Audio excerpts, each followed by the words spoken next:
என்னோடய fridge tour வந்து காமிக்க போகிறேன். ரொம்ப ரொம்ப பேசிக்கான ஒரு ஃப்ரிட்ஜ். என்னோடய கிச்சனில் ஒரு பின்னாடி கதவுக்கு பின்னாடி வந்து என்னோடய ஃப்ரிட்ஜ் வச்சுருக்கேன். ரொம்ப சின்ன ஃப்ரிட்ஜு, ரொம்ப பேசிக்கான ஃப்ரிட்ஜ் என்னோடது. இப்போது என்னோடய கிச்சனில் ஒரு ஒரு ஷெல்ஃபுன்னு சொல்லலாம். ஒரு பாதிக்கு மேலே என்னோடய ஃபார்முலேஷன்ஸ்க்கு தேவையானது எல்லாமே வச்சுருக்கேன். பட்டர்ஸு எல்லாமே வச்சுருக்கேன். ஸ்கின் கேர் ப்ராடக்ட்ஸ்க்கான ஃபார்முலேஷன்ஸ்க்கு எல்லா திங்ஸும் வச்சுருக்கேன். ஸோ அதுக்கு பக்கத்தில் ஒரு குட்டியான ஒரு ஃப்ரிட்ஜு. நான் இதுக்கு முன்னாடி வந்து நல்ல ஒரு பெரிய ஃப்ரிட்ஜ் வச்சுருந்தேன்.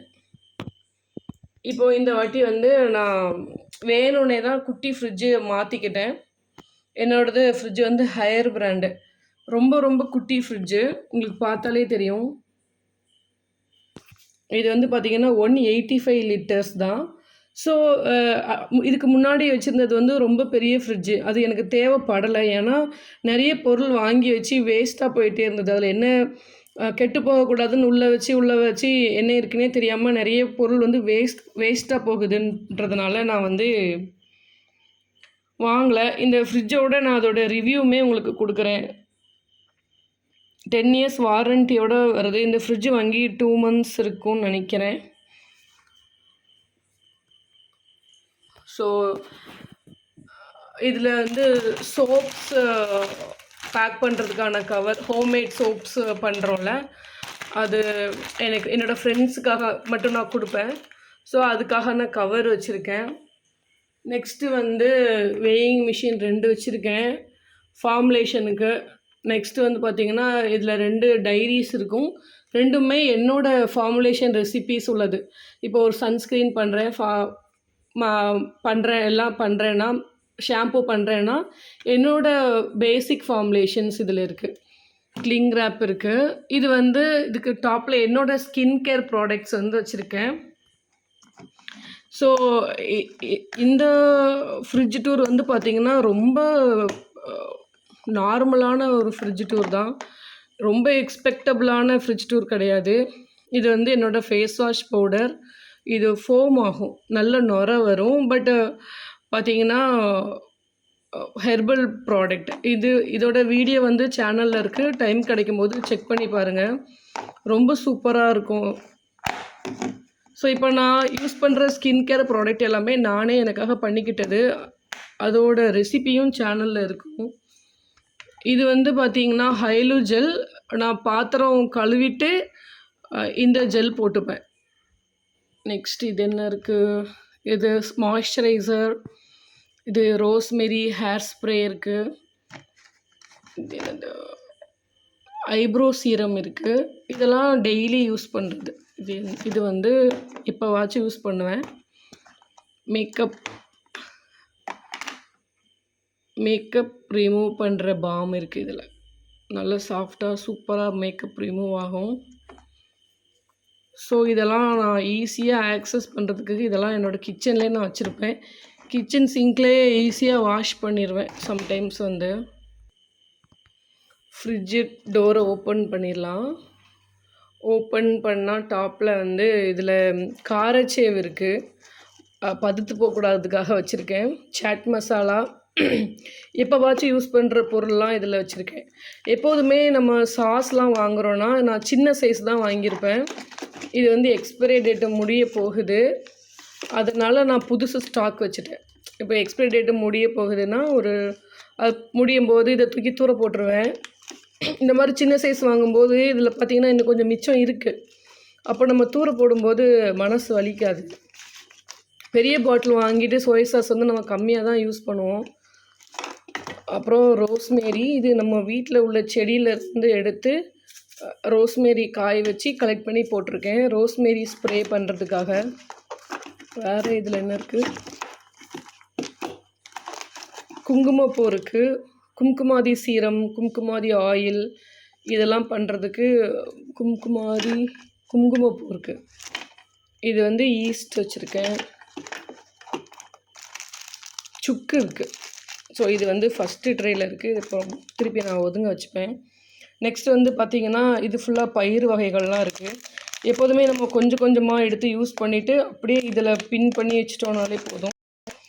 எனக்கு ஃபுல்லாக இது மட்டும்தான் இருக்குது. அப்படி எனக்கு வந்து தெரியும். எது இல்லையோ அதை ரீஸ்டாக் பண்ணுறதுக்கு ஈஸியாக இருக்குன்றதுனால நான் இதில் அரேஞ்ச் பண்ணி வச்சுருக்கேன். அதுக்கு அடுத்த ரேக்கில் இது என்னது,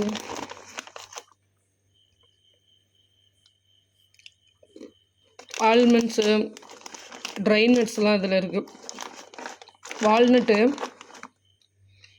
வால்நட் வந்து பூச்சி விழுந்துடும், அதனால இதுக்குள்ளே தூக்கி வச்சுருக்கேன். சாக்கோ சிப்ஸு, இந்த பேக்கர்ஸோட சாக்கோ சிப்ஸ் வந்து டேஸ்ட்டு வேறு லெவலில் இருக்குது. ட்ரை பண்ணி பாருங்கள். இந்த மாதிரி இருக்கும், டபுள் கலரில் இருக்கும், ஒயிட் சாக்லேட்டும் டார்க் சாக்லேட்டும். நான் இதை வச்சு ஒரு சாக்லேட் பணியாரம் பண்ணி காமிக்கிறேன், செம்ம டேஸ்ட்டாக இருக்கும். ஸோ இதை கொஞ்சம் எடுத்து சும்மா சாப்பிட்டுட்டேன், அதனால் இங்கே வச்சுருக்கேன். ஜெலட்டின் வந்து சும்மா பாப்பா இப்போ மாச்சும் கேட்பா, அந்த டைமில் பண்ணி கொடுக்கலான் இருக்கேன். இப்போ பண்ணி 1 மாதம் 2 மாதம் இருக்கும்னு நினைக்கிறேன். அவ்வளோ ஃப்ரீக்வெண்ட்டாக யூஸ் பண்ணுறதில்ல. சோம்பு இருக்குது, சோம்பும் நான் ஜாஸ்தியாக யூஸ் பண்ணுறதில்ல, அதனால் இங்கே வச்சுருக்கேன். இதில் என்ன இருக்குது, ஒரிகானோ இருக்குது. அப்படியே கீழே போனோன்னா இது வந்து சுத்தமான நாட்டு பசு நெய். இங்கே ஒருத்தங்க ஃபார்ம்லேயே கொடுக்குறாங்க. நான் இந்த நாட்டு பசு நெய் தான் என்னோடய சோப்ஸ்லலாம் நான் யூஸ் பண்ணுறேன். எப்படி ஹோம்மேட் சோப் பண்ணணும் அப்படின்ற வீடியோ சேனலில் இருக்குது, டைம் கிடைக்கும்போது செக் பண்ணி பாருங்கள். இது வந்து கருவாடு, சென்னாக்குனி கருவாடு. இதுலேயும் கருவாடு தான் இருக்கும்னு நினைக்கிறேன்.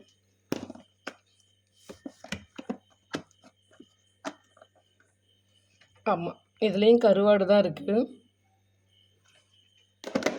ஸோ கருவாடு நல்ல ஏர்டைட் கண்டெய்னரில் போட்டோன்னா ஸ்மெல் வராது. ஸோ இதுதான் டோரில் உள்ள பொருள்லாம் இதெல்லாம் தான் இருக்குது டோரில். நெக்ஸ்ட்டு வந்து ஃப்ரீசர் வந்து பார்த்திங்கன்னா, நான் ரொம்ப சின்ன ஃப்ரீசர் தான் இருக்குது. ஸோ அதில் வந்து ஃபிஷ் இருக்குது.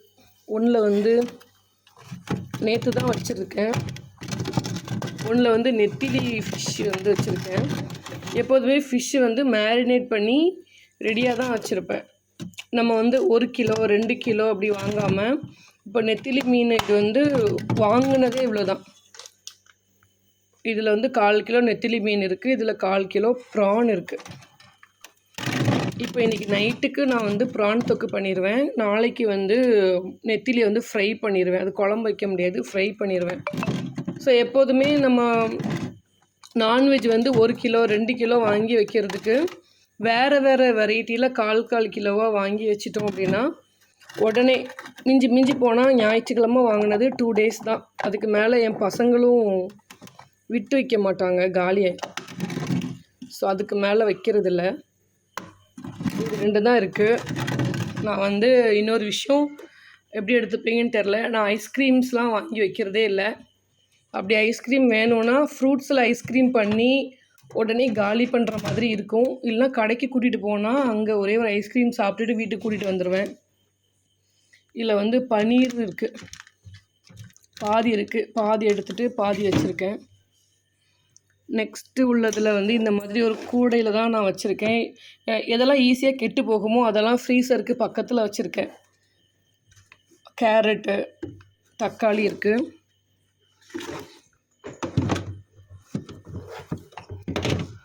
உள்ளே வந்து இது வந்து ஒரு அரிசி பொடி, ஒரு Black கலர் அரிசி, கவுனி அரிசி இல்லை, இது ரொம்ப வித்தியாசமான ஒரு பேர். ஞாபகம் வந்தால் நான் போடுறேன் ஸ்க்ரீனில். இதில் ஃபுல்லாக பச்சை மிளகாவும் ஆம்லாவும் இருக்குது. ஸோ காய்கறி வந்து எப்போதுமே ஒரு வாரத்துக்கு அப்படின்னு வாங்குறதில்ல, 4 to 4 days அந்த மாதிரி தான் வரும் காய்கறியும் கூட. அதனால் பிளான் பண்ணி தான் காய்கறி வாங்குவேன். இந்த வீக்குக்கு ஒரு 5 காய்கறி வாங்குறேன்னா அடுத்த வாரத்துக்கு அந்த காய்கறி வாங்க மாட்டேன், வேறு காய்கறி தான் வாங்குவேன். நான் என்னோட வந்து குட்டி ஃப்ரிட்ஜ் தான், அதனால் நான் ரொம்ப ஈஸியாகவே எல்லாமே வச்சுருப்பேன். இங்கே நாங்கள் வந்து கிராமத்தில் இருக்கோம், அதனால் நிறைய காம்ப்ளிகேட்டடான வெஜிடபிள்ஸ்லாம் கிடைக்காது.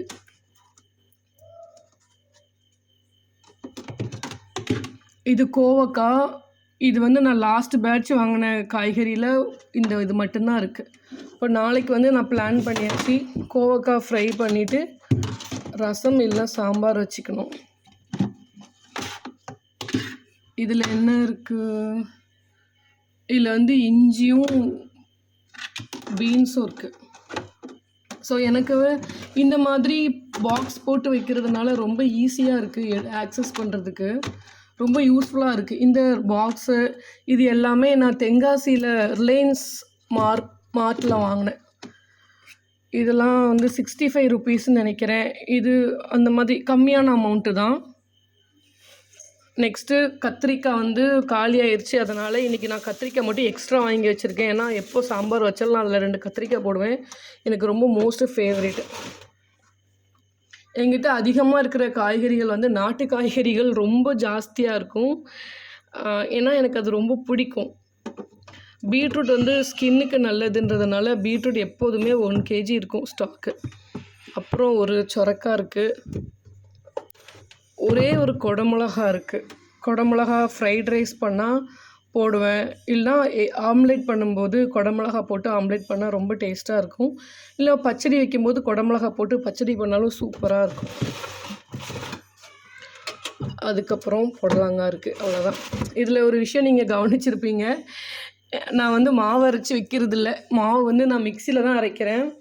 ஸோ ஊற வச்சு காலையில் அரைச்சி வச்சிட்டோன்னா காலையில் 4 மணிக்கு எந்திரிக்கும் போது ஊற வச்சுருவேன்.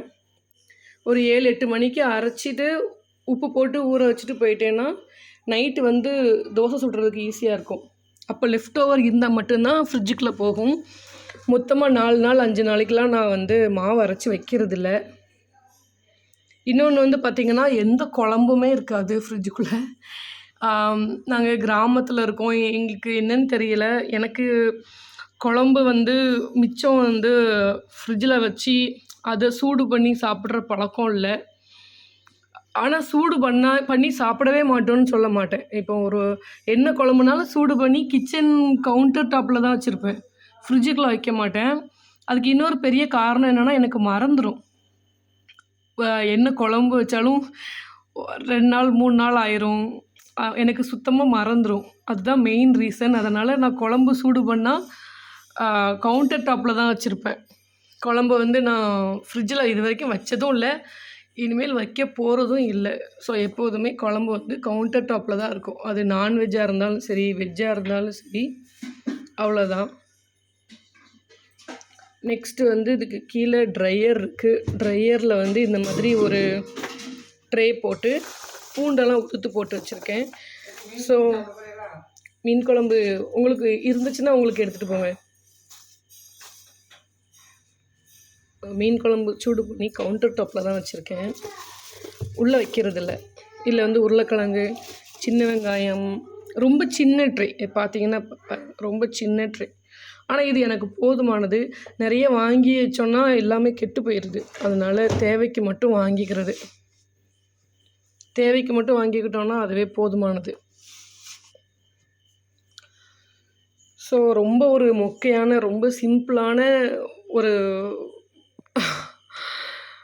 ஒரு ஃப்ரிட்ஜ் டூருன்னு நினைக்கிறேன். ரொம்ப குட்டியான ஃப்ரிட்ஜ், ரொம்ப குட்டினா நினைக்கிற அளவுக்கு குட்டி இல்லை, ஓரளவு எனக்கு போதும். இந்த ஃப்ரிட்ஜ் வந்து போதும். இதை வந்து ஆக்சஸ் பண்ணாலே போதும்.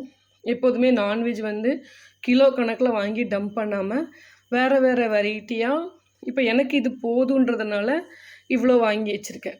ஸோ இது 1 டைமுக்கு போதும், இது ஒரு நேரத்துக்கு போதும். நிறைய வாங்கணும்னு வச்சுக்கோங்களேன், பெரிய டப்பாலேருந்து எடுத்துகிட்டு மீதி வைப்போம், மறுபடியும் எடுத்துகிட்டு. அப்படி இல்லாமல் இந்த ஒரு பாக்ஸ் இன்றைக்கி இப்போ எடுத்துருவேன். தொக்கு சப்பாத்தியும் தொக்கு பண்ணிட்டேன்னா வாஷ் பண்ணி போட்டுருணும், அவ்வளோதான். இது நாளைக்கு என்ன சாப்பாடு பண்ணாலும் இது ஒரு ஃப்ரை. ஸோ இதுதான் என்னோடய சிம்பிளான ஃப்ரிட்ஜ் டூர். நல்லாயிருக்கு, எனக்கு போதுமானது. எதுவுமே போதும்னு நினச்சா போதும் தான், எனக்கு இது போதுன்றதுனால நான் ஓகே தான். ஸோ இந்த வீடியோ உங்களுக்கு பிடிச்சிருக்கும்னு நினைக்கிறேன். இன்னொரு சூப்பரான வீடியோவில் உங்களை வந்து மீட் பண்ணுறேன். ரொம்ப சிம்பிளஸ்ட் வீடியோவாக தான் இருக்கும். தேங்க்யூ.